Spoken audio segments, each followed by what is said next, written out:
Thank you very much, George, and thanks very much for my colleagues who just presented ahead of me. I have a big challenge. I'm used to seeing the audience, but here they're in darkness. The second thing is people are looking forward to go for tea, so I don't know how the 20 minutes are going to be. And then finally, people are just wondering, what is this from Africa? Well, here we go. The previous speaker was just talking about the customers and how to get their lifetime 360 degrees around them. My wish is the next 20 minutes, can we find out if some of these customers could be those farmers, and they can be able to increase the insurance penetration in some countries wherever we are.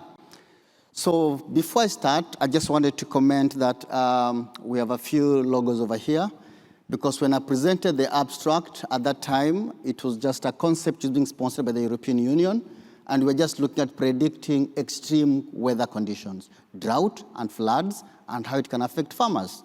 And then with that, it progressed. Bristol University came on board, and we tried to say, if this was just extreme weather condition, how can you make it better for that small-scale farmer to get an insurance company?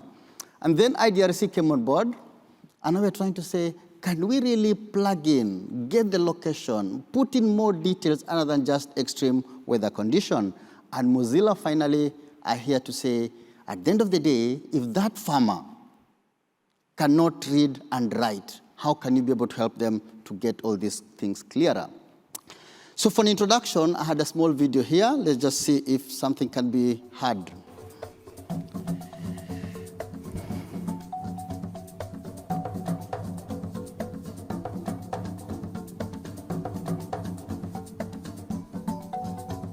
Imagine an Africa where young Africans are taking charge of agriculture and they are poised to take advantage of the opportunity that it presents, the opportunity to produce more food to feed the future and generating income from doing that. That's what Farmerline represents as a company to this continent.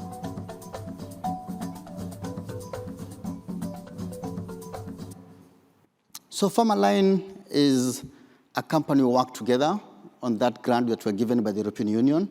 And there are very interesting case studies to show that small-scale farmers in Ghana are taking up insurance cover because Farmerline has been able to provide them data, to provide them information for them to know what they need to do. And of course, the most important thing is we help the farmers to realize knowing what happened and why it happened is no longer adequate today. And that's why I think most of us have been coming to this room, because it's been AI and data. Everybody will want to know what's happening now and what's likely to happen next, and that's the prediction. But above all, what actions should be taken. And with that, we came up with a few conditions here. We're just trying to think through and see. In Africa, 70% of the food consumed is produced by small-scale holders. Insurance companies, if you ask them, they'll always fear to go insure those small-scale farmers. You realize a small county back in Kenya, western part of Kenya, people know Barack Obama. So neighboring to his grandmother's place. Okay, this place is 100% dependent on agriculture, but they have a problem with floods. Okay, small-scale holders, the small-scale farmers, 75% of them, you could say, are the ones who are employing all these young people supposed to be there, who some of them don't feel like agriculture is something very interesting. But the key scenario is, can data be accessed and be able to transform what these farmers could be able to do? Another clip here, now to bring the case back home where I come from, which is Kenya. The thing that comes out strongly is most farmers, they don't know why they farm, what they farm.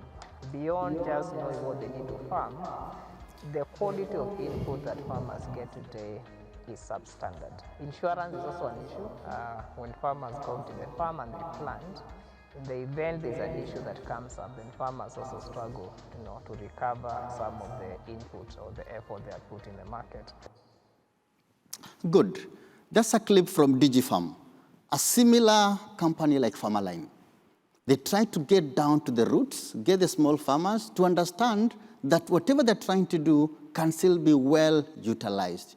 So they try to get the mobile phone to be the tool to collect data, the tool to provide them all the information they need. At the end of the day, they can access the farm inputs and also be able to predict their yield. So from this scenario, we are thinking is we want to see if there could be a disruption. Nothing very chaotic. What we're just trying to say, do whatever you do slightly better than the way it's being done. After a while, whatever you've been trying to do will look new. Later on, it will make whatever was old be obsolete.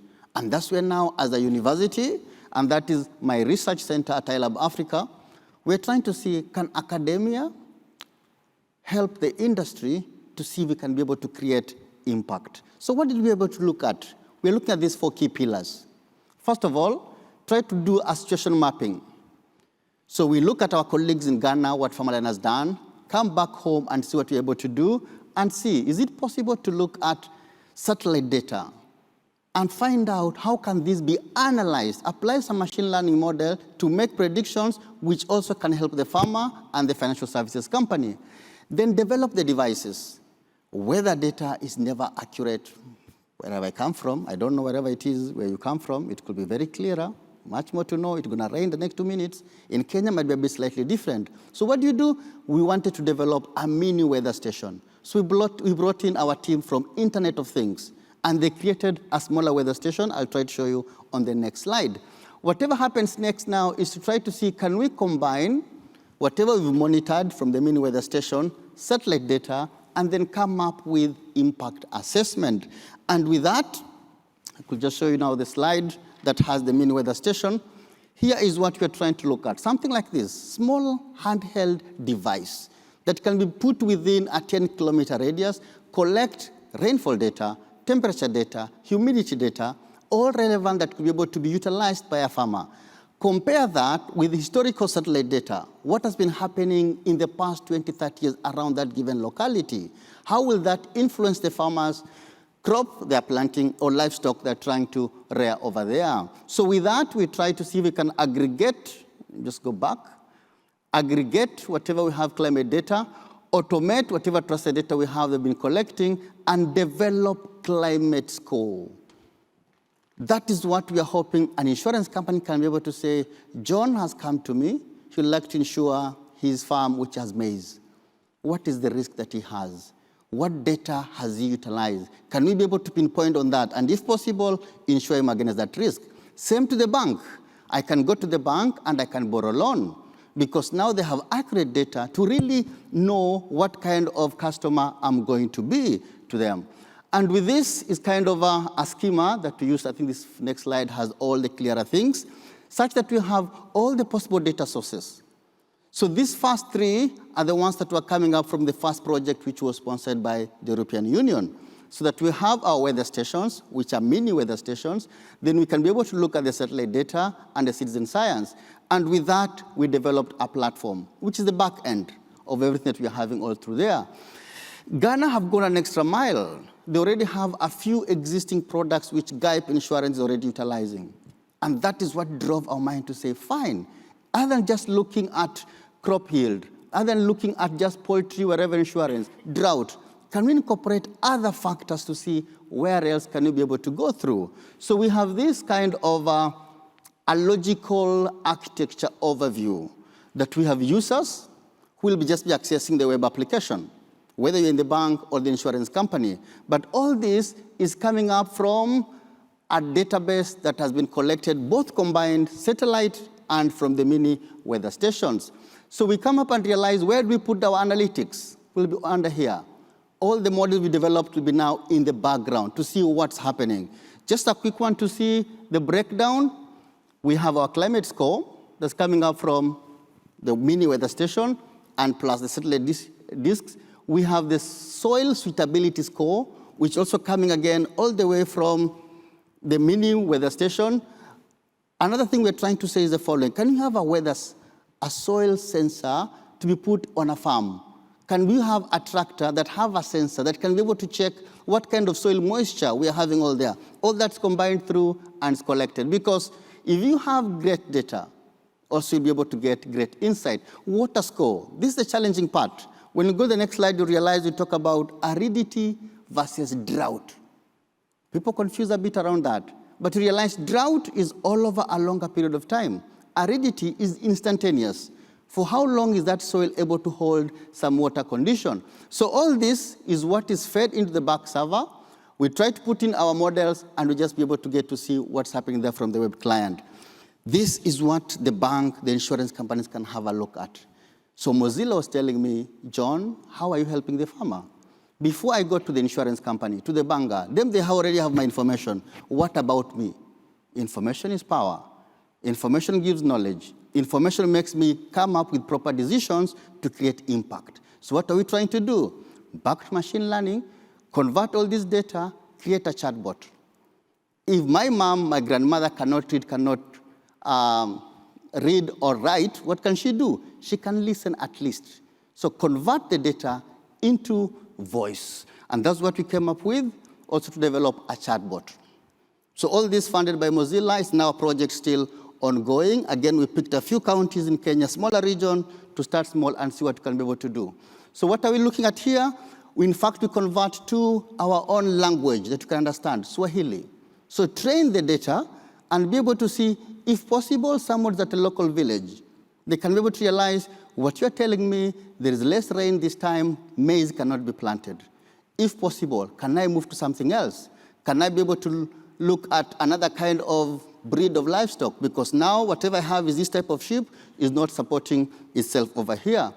So from this scenario, I was just mentioning here, I'm trying to chase time. You know, a lecturer being given 20 minutes, you know, you start wondering, I'm used to giving a lecture of 1 hour, but 20 minutes, okay, we'll try to squeeze things a bit more there and see what will happen. So we want to see, if possible, my pointer from here. So we obtain all this file data from Mozilla, train the speech recognizer, see if we can train the model to convert the speech to text in Swahili, convert it, transcribe English speech to Swahili to English. Now we use the Rasa NLU Python scenarios to see, can we have now a knowledge base that can generate now the text to speech? Effective analytics starts to trusted data. We began with satellite, the mini weather stations, combined with what Mozilla is adding up here, we have an end-to-end solution. For the few actuaries, because without a model, you feel like, come on, what did I really listen to over there? So the few conditions we're just putting over here. For the indices, we are looking at these 3 scenarios. So climate score, a function of rainfall, aridity, drought, and the crop suitability. So we have eco-crop model, which lists all the types of crops in the world, wherever they are and whatever conditions they have. We have an agronomist in the research lab who helps to realize, John, you're looking at potatoes. Is it Irish or is it the African sweet potato? What kind of conditions do they have? All that now is plugged into the climate score. And then we look at the soil formula, soil score. Can we look at the soil pH? What's the acidity of that particular soil?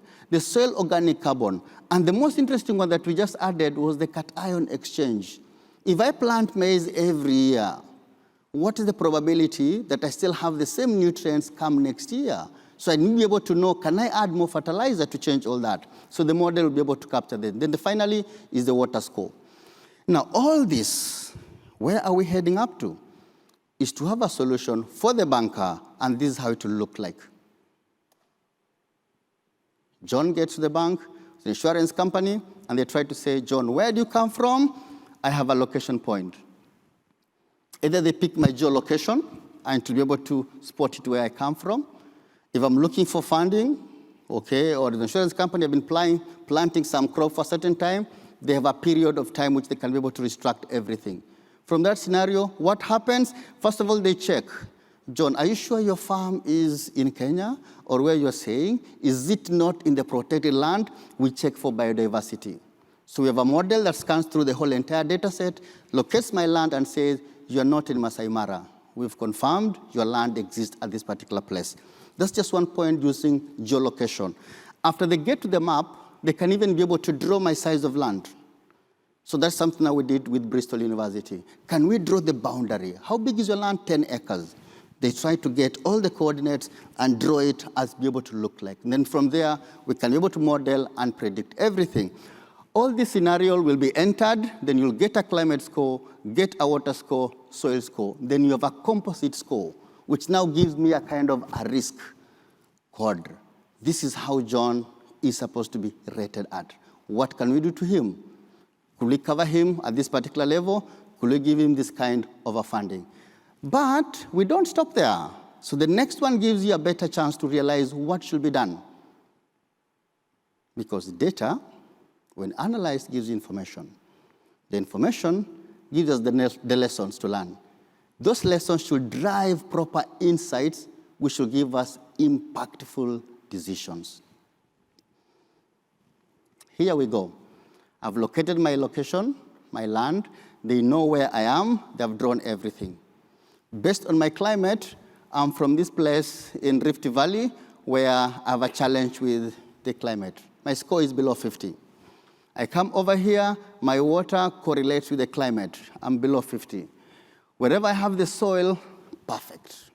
If these two things were working, I will be able to be a great farmer. So what happens? My score is moving above 55. We don't stop there. So the insurance company should not say, John, you are risky, your place, there's a high chance there'll be drought, go away. No.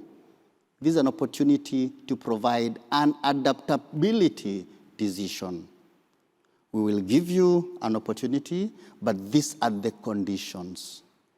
Can you be able to go and improve your water conditions? Have a borehole. Can you get a water pump? You're closer to this river. All those scenarios. So a report is generated, which gives an adaptation plan to the farmer and to the financial services provider to see what can be happening. Now, this is what you're saying, bringing AI, data science to the real life scenario. Analyze data, get information, get lessons, make decisions that can create impact. I hope some people are awake. Okay. Yeah, you know, in this darkness, you never know, somebody is just, it's okay. Very soon we'll be going for tea. This is what we are looking at as a final output. So we have a number of fellows been working in the background to see what can they be able to do to get all these things going and up and running. So we did the climate models where we are looking at the regional models in Africa, what they can be able to work on.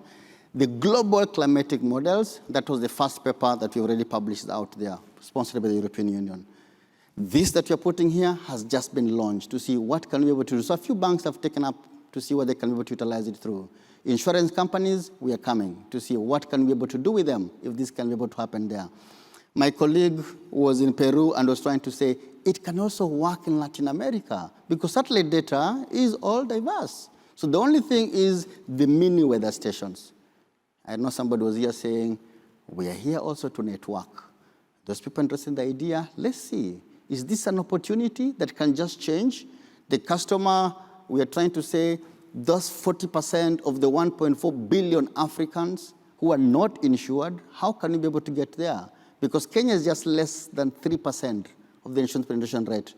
But if we get into farming, that's more exciting to the young people. They can see technology in application. They can be able to realize there's hope up there. They'll take up insurance cover and then see what they can be able to do. So this is the output solution, AI, data science in the background. In conclusion, yeah, I know there is tea, There is tea. As I was trying to rush through.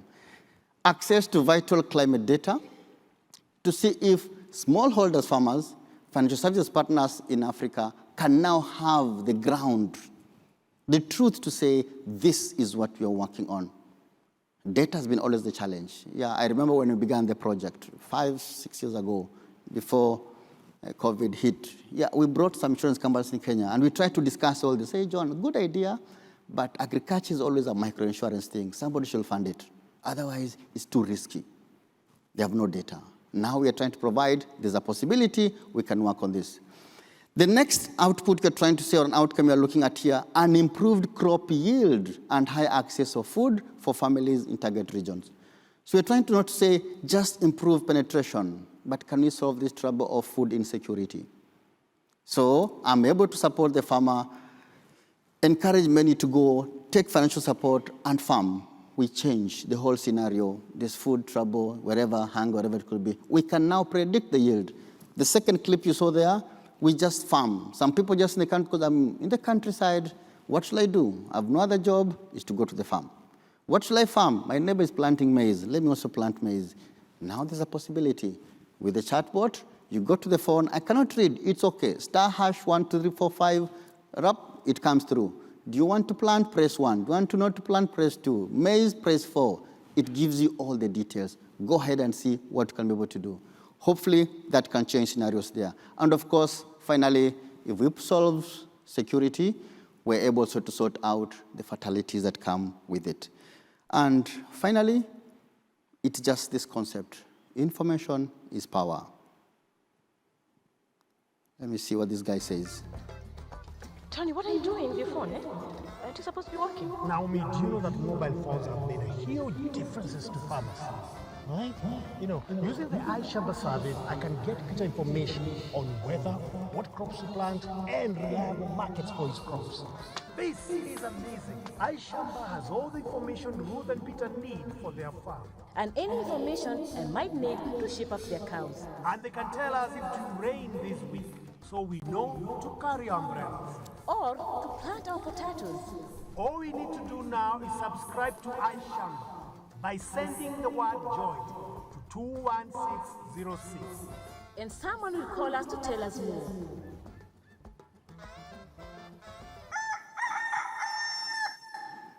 Yes, I'm told time is up.